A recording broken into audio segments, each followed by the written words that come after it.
So, isa na namang CCTV ang nahanap natin. So, ito yung nangyari sa Bukal, Calamba, Laguna. Bukal. So, ang Bukal kasi is puno ng mga resort. So, ewan ko lang dito, pero alam ko bago sila makapag-rent ng resort, may listahan yan ng mga attendees or ng yung magre-rent mismo. So, I hope liable sila dyan. So, makita nyo dyan yung mga ginagawa ng mga kalalakihan na nag-rent ng private resort. So, private resort to. So, meaning, exclusive yan para sa kanila. I-rent nila yung whole place, may rooms, may kitchen, kompleto actually yung amenities nila. May pool. So, yun. Sa Bukal siya. So, andyan sila.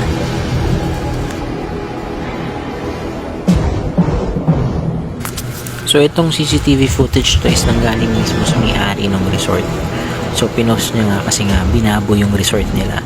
Wawa din yung mga small business owners kasi pati yung water dispenser tinapon sa pool. As in, very uneducated yung mga yon. Or baka gawa lang talaga ng alam kaya naghamok ng ganyan.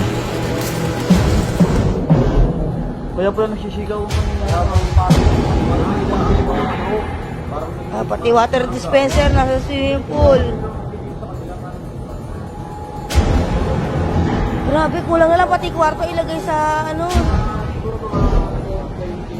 Buta yung video okay, hindi naman. Pwede patawag yung ano, pangalan.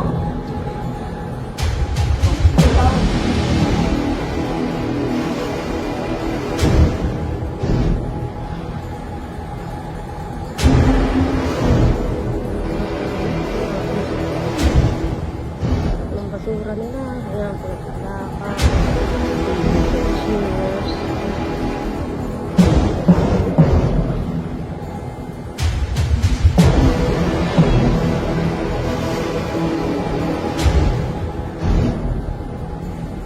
Nasa ilalim din.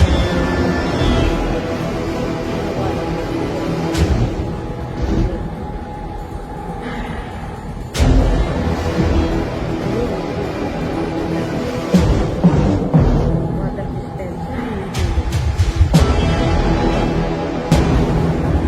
Tama-tama pa ba lang? Gisik-gisik din.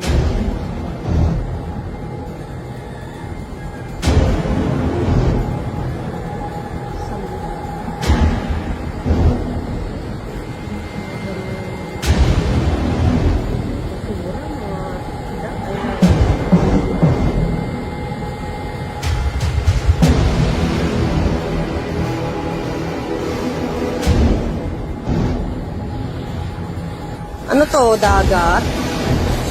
Baka mawalang yan.